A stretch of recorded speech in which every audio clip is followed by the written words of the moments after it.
Ok, ciao, ciao, ciao, ciao, ciao, ciao à tout le monde. Voilà, c'est Didier le grouillard de Boulogne, le Dagrassoua, l'homme qui pèse 50% quelque soit la planète. Je voulais dire à quelqu'un ce matin-là que, voilà, nos plus grandes opportunités ne viennent pas dans l'emballage qu'on avait souhaité. C'est-à-dire, l'emballage dans lequel on a voulu voir notre chance venir, ce n'est pas dans ce même emballage-là que ça vient. Je vais expliquer à quelqu'un. Je reprends, nos plus grandes opportunités ne viennent pas dans l'emballage qu'on a souhaité.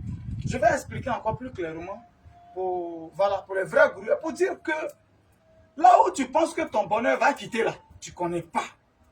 En fait, là où tu penses que tu vas réussir, puis quand tu vas te dire non, c'est ça là, c'est pas dedans que tu réussis. Mais là où tu penses que tu ne vas pas réussir là, c'est là que pour toi sort. Voilà en fait ce que je veux dire. Je vais expliquer à quelqu'un que quand tu es grouilleur, rien. Quand tu es grouilleur, tu as envie de réussir ta vie là. Tu ne tries pas. Tout ce qui vient à toi là, tu prends. L'intention c'est d'avoir sa vie, c'est d'avoir l'argent pour avoir sa vie. Aujourd'hui, on se met, on prie, on prie, on prie, on prie, on prie, on espère, on dit Dieu, on prie.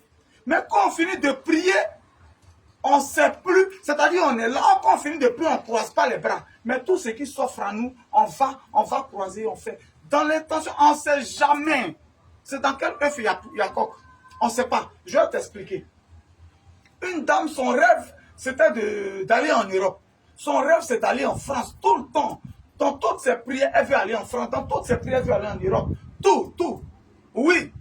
Un jour, donc elle cherche du travail.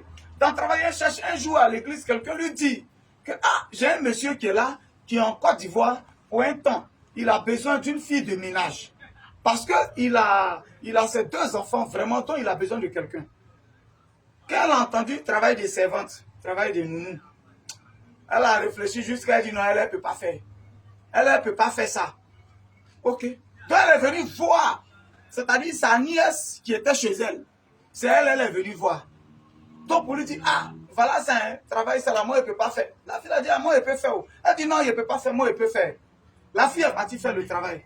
6 mois que le monsieur a passé en Côte d'Ivoire, la fille, bien, les enfants se sont habitués à cette dame-là. Les enfants se sont habitués. Quand ils voulaient repartir, les enfants, non, c'était plus.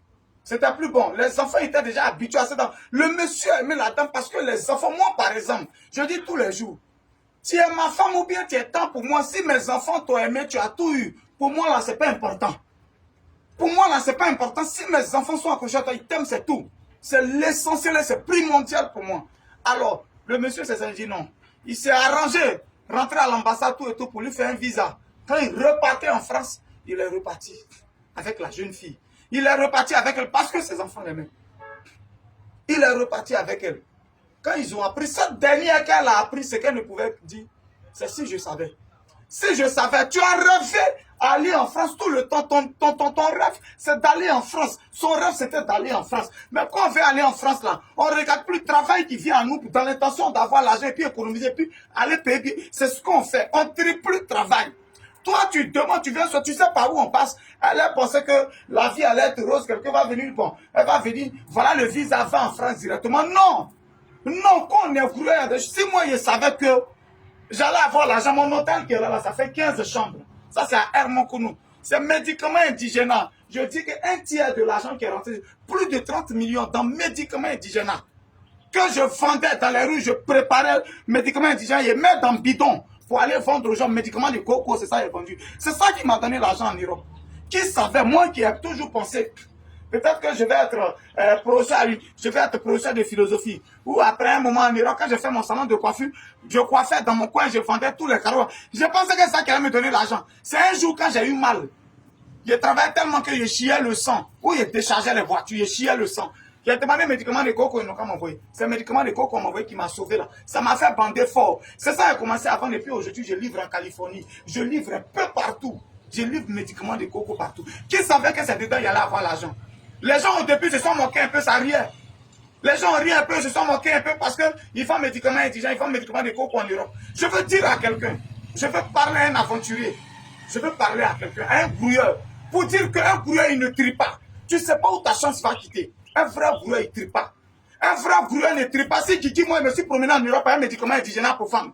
Je ne savais pas que c'est ça qui allait me faire.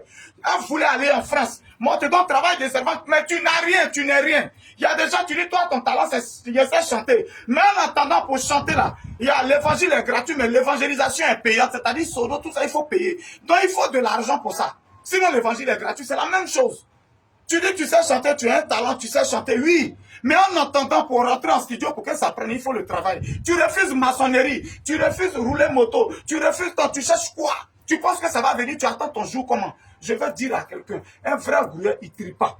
Un grouilleur, c'est qu'il s'offre à toi, tu fais. Aujourd'hui, les gens, ils me voient, ils m'enfuient. Mais je me suis promené dans les rues de l'Europe, en train de vendre médicaments indigènes, coco et pirigeois. Pour être là, vous voyez les gens, vous les enfiez aujourd'hui, mais vous ne savez pas par où ils sont passés.